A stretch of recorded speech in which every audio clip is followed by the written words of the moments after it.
Turkiye is a land where mystical nature meets incomparable culture. I've been traveling around the country and I'm convinced that everyone should get the chance to visit. But during my travels, I've come across a number of common mistakes that visitors to Turkiye make all the time. And without good reason, travelers turn what should have been the trip of a lifetime into a disappointment or even uncomfortable experience. But these mistakes are all easy enough to avoid making. So let's go over them and get you ready for a trip to Turkiye. The first mistake that you'll want to avoid at all costs is disrespecting Turkish food. That might sound strange. How can you even disrespect food? Trust me, you can. Turkiye loves its food. And for a good reason. It's really good. But some foods may have a bit of an international dispute going on regarding the origins. Baklava. Don't, under any circumstances, argue with anyone about where a particular Turkish food is from. What's important is that it's going to taste amazing. But sometimes disrespecting the food can simply mean not trying the food. Turkish people are generally pretty proud of their food, and if that was my food, I would be pretty proud too. And I'm really sorry to all you picky eaters, but if you visit Turkiye without trying some of the local specialties, you will regret it.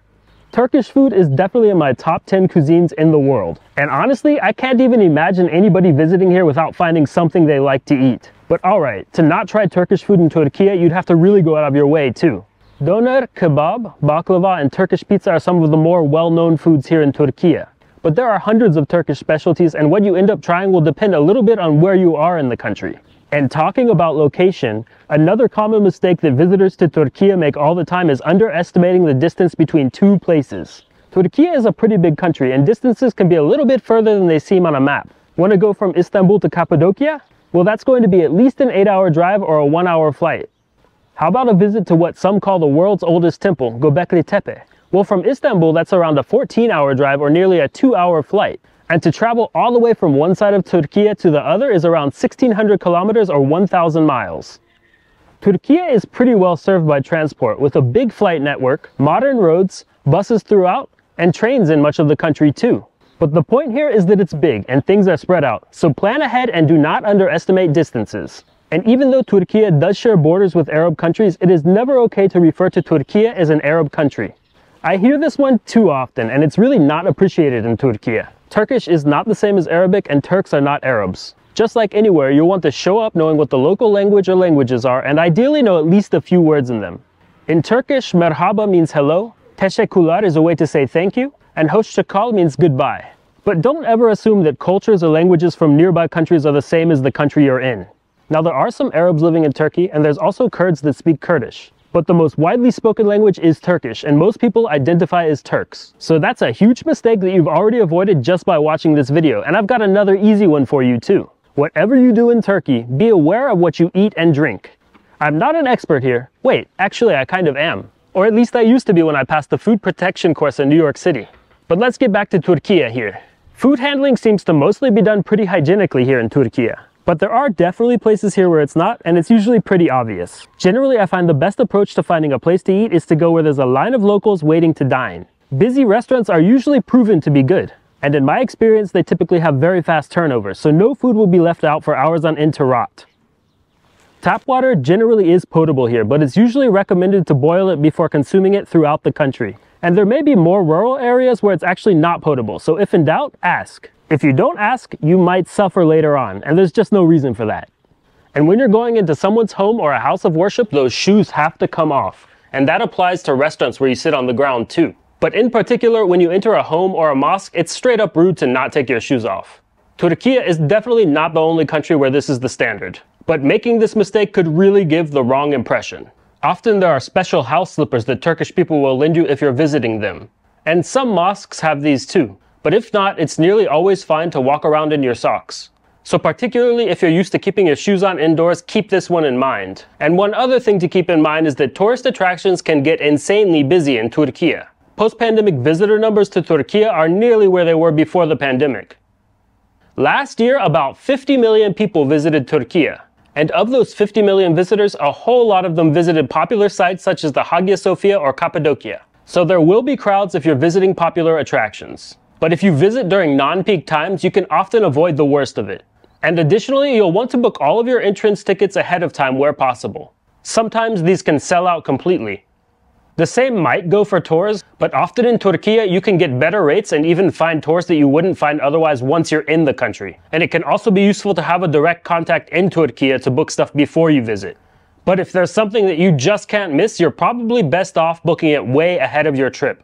And all that said, another mistake that folks make all the time is getting stuck on the main tourist track. Top attractions are popular for a reason, though sometimes the reason might not be the best one. But regardless, Turkiye is home to tons and tons of sights to see and experiences to have that many visitors don't even know exist. The country is safe to travel around when exercising a normal amount of caution, and each region has its own cool stuff to see and do. And this doesn't just go for sights and activities, but also food in my opinion. While there are tons of restaurants that cater specifically to a high volume of tourists, there are also tons of great local restaurants that tourists might not even hear about. That is, unless you talk to people and ask. Plus, apps like Google Maps can be useful. I do like to take those Google reviews with a grain of salt though, because rating standards can really vary by country. And I have been to great restaurants rated around 1 or 2 stars and terrible restaurants rated 5 stars. What do you all think? Has Google Maps or another similar app helped you find a great place to eat? Drop a comment and let us know what you think. And another common mistake that folks make is to not tip or to over-tip in Turkiye. In short, don't freak out about tipping. Tipping around 10% of the bill is standard, and this will often already come included when you get the check. But I find the whole situation regarding tipping here to be pretty relaxed, and there will generally be no hard feelings associated with not tipping anywhere. Personally, I think it's really important to make sure you leave that standard 10% at a restaurant. This is the norm for locals, and staff are always happy when you leave a tip of around that amount. But particularly for folks visiting from North America, you do not need to tip for every little thing, and tipping 20 or 25% is not really acceptable here. And honestly, you could call this my opinion if you want to, but what I'm about to say is based on fact. Enforcing your country's tipping culture on Turkiye or any other country can actually be harmful. I'm from the US, and I get it. There's a kind of cultural phenomenon where folks start to feel guilty if they don't tip enough or don't tip at all. But leave that at home. When you bring your tipping culture to other countries and ignore the norms there, that can cause businesses to begin pressuring locals to tip in the same way as tourists. And in turn, that can have all different kinds of unwanted effects on a place, which is the exact opposite of what you want to be a part of as a guest in another country. But in short, when in Turkiye, do as the Turkish do. And instead of breaking cultural norms when tipping, take that money and reinvest in something quality on your trip. Want to support the locals? Choosing a pricier restaurant that's trying to do something new, or paying for a quality private tour you wouldn't take otherwise are great ways to enrich your trip and support the local economy. And there are a few other places where tipping is more or less standard too. These are when visiting a Turkish bath or hammam and when taking a guided tour. But even in those two scenarios, tipping is not mandatory.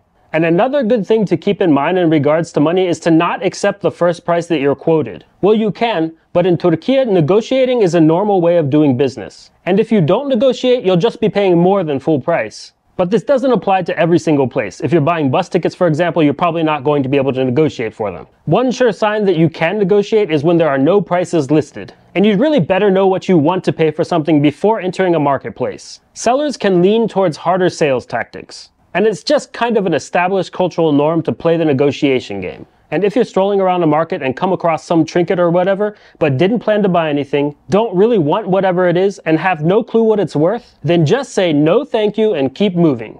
It might feel a little uncomfortable to say no if you're not used to harder sales tactics or negotiation, but there won't be any hard feelings. People are just doing their jobs, and their jobs may look a little different than where you're from, or maybe not. And this last mistake is quite possibly the biggest one you can make. And it's a little more serious than any of the others. While the stuff like knowing how much to tip or where to eat is important, this one can be life or death. When visiting Turkiye, take out travel insurance and be prepared for emergencies. A lot of visitors don't do this, and it is a really big mistake. Natural disasters and other emergencies can occur in Turkiye, and if you're not ready for them, that can lead to a terrible situation. But you don't have to sit around studying for hours for this. It's really just a matter of having insurance and knowing the potential risks of wherever you're visiting. And I mean, there's no such thing as completely getting rid of risk in travel. Just like you'll never be able to get rid of risk when going to the grocery store or anywhere else. But the value of experience you get from a trip should always outweigh the risk. So you just want to keep that risk as small as you can. And if you're looking for the right travel insurance, I've dropped a few options for you in the description. But I definitely recommend that you spend a little time researching the travel insurance that best fits your needs. And we may have just gone over 10 common mistakes that people make in Turkiye, but in truth, there's a whole lot more that can go right than can go wrong. And if you enjoyed this video, then you might also enjoy my other videos on what not to do in Spain, what not to do in Germany, and what not to do in France. Plus, I filmed plenty more videos in Turkiye, including an epic showdown between a $40 cave hotel and a $400 luxury hotel in Cappadocia, and the ultimate Turkish food tour where I eat my way through Gaziantep and Şanlıurfa to determine which Turkish city really has the best food. But that's it for this video, and thank you so much for watching. Hoşça kal to you all. For now, that is.